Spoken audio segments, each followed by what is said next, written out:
Marahil yung mapapakinggan nyo ngayon ay hindi nyo maintindihan. Depende na rin sa ilan kung nasa ganitong stream or pathway po sila o kayo.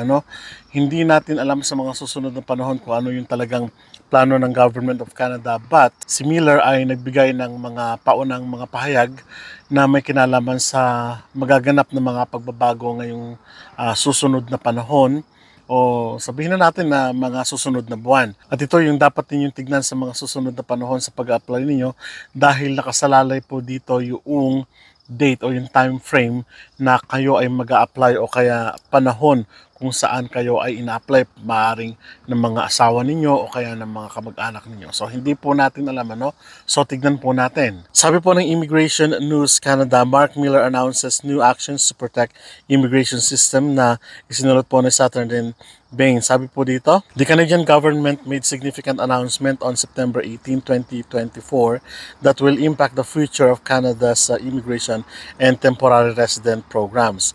Ang sabi po ni Honorable Mark Miller, Minister ng Immigration, Refugees and Citizenship, along with Honorable Randy Bossanault, Minister of Employment, Workforce Development and Official Languages, reveal additional po ito, measures aimed at strengthening the temporary resident programs and migration pathways. So additional, tandaan niyo po ito. This highly anticipated announcement took place at the National Press Theatre in Ottawa on September 18, 1 p.m. So yung ilan ay naibahagi ko na po sa inyo, pero may mga details na po na ibinibigay ang Immigration Canada.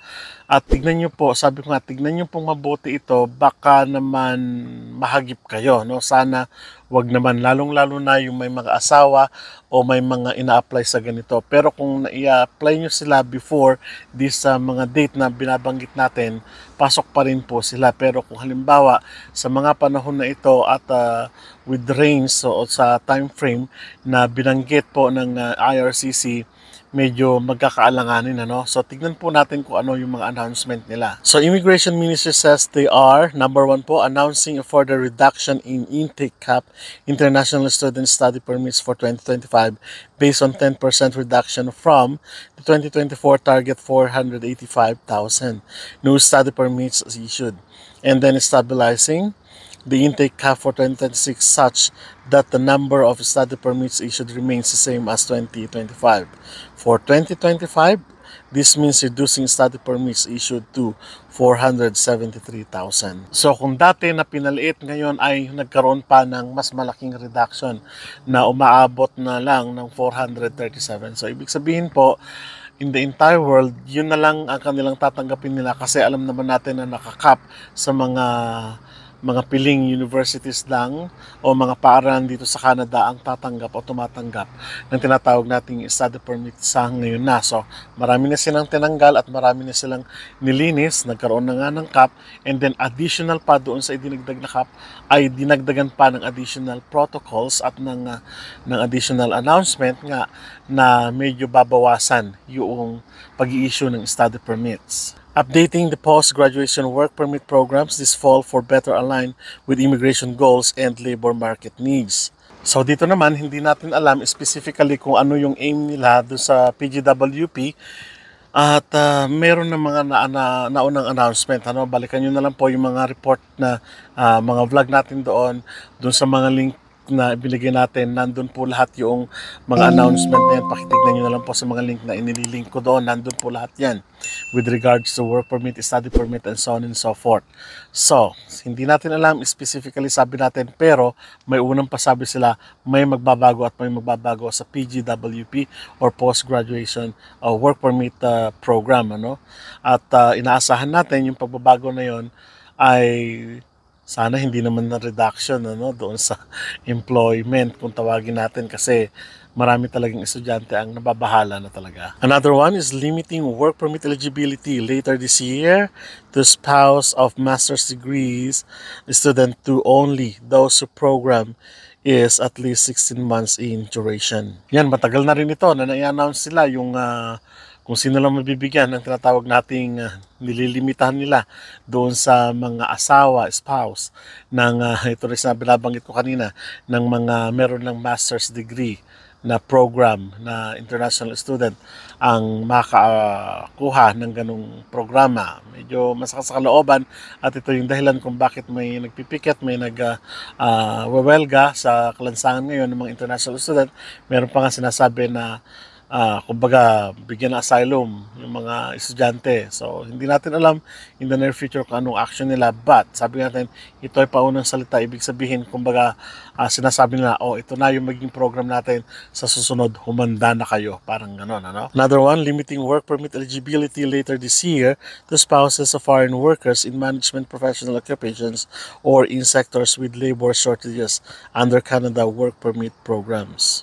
O isa pa rin yun, dati-rate, kung halimbawa, foreign worker at na-i-apply mo as open worker, yung family mo, pwede. Ngayon, medyo nag-set na sila ng panibagong rule na kung saan mabibigyan yung mga spouse ng another program, pero nasa professional category yung tinatawag nating pagbibigay ng work permit, ng eligibility, ano. So tignan niyo, pag-aralan niyo pong mabuti yun, ano. Baka sabi ko nga, kung nakapasok na kayo, kung naka-apply na kayo before ng program na ibinagsak na ito o ipin-announce na ito, tignan niyo po baka yung date, no, mag-scour po kayo doon sa IRCC website, CAC website, para nang sa ganun ay makita niyo yung exact date na ina-announce naman po nila doon. So, tignan niyo pong mabuti. And this is also a warning sa mga naghahanap ng mga trabaho dito na may mga ganitong kategorya na wala doon sa binanggit nila. Medyo tignan niyo, pag-aralan niyo rin pong mabuti yan. Baka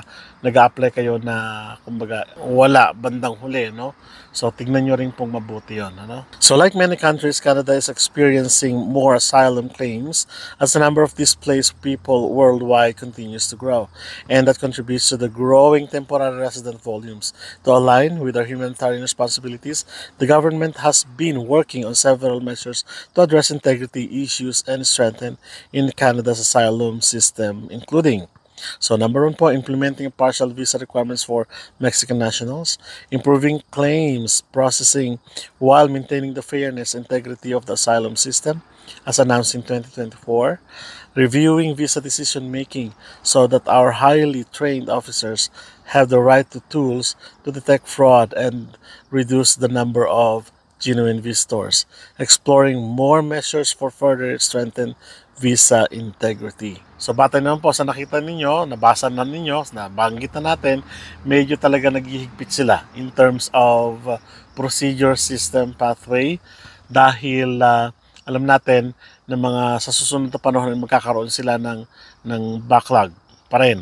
Malaki pa rin yung backlog nila, umabot pa rin ng, kung di ako nagkakamali, million pa rin yung kanilang backlog kasi marami nga silang kinonsider. Ganoon naman kaganda yung tinatawag nating IRCC.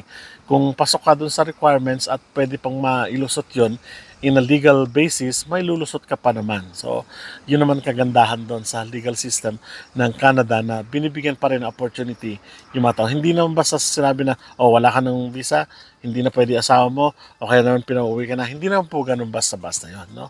So, dumadaan pa rin po yan sa legal procedures. At isa pa na binigyan ng babala ng Government of Canada yung tinatawag nating fraud.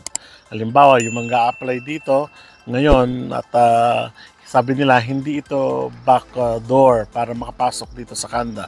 Halimbawa, binigyan din nila yung mga may asawa o nakipag-asawa lang dahil gusto makarating dito sa Canada o magkaroon ng legal na estado dito sa Canada. Those are the things that we can consider, no? So, pag-aralan niyo po mabuti yun at tingnan niyo po mabuti yun, no? So, sa mga susunod na panahon, titingin pa tayo ng mga announcement na po pwede nating mapag-usapan pa. So, maraming salamat at kita-kita po tayo sa mga susunod na vlog. Hanggang muli po, pala.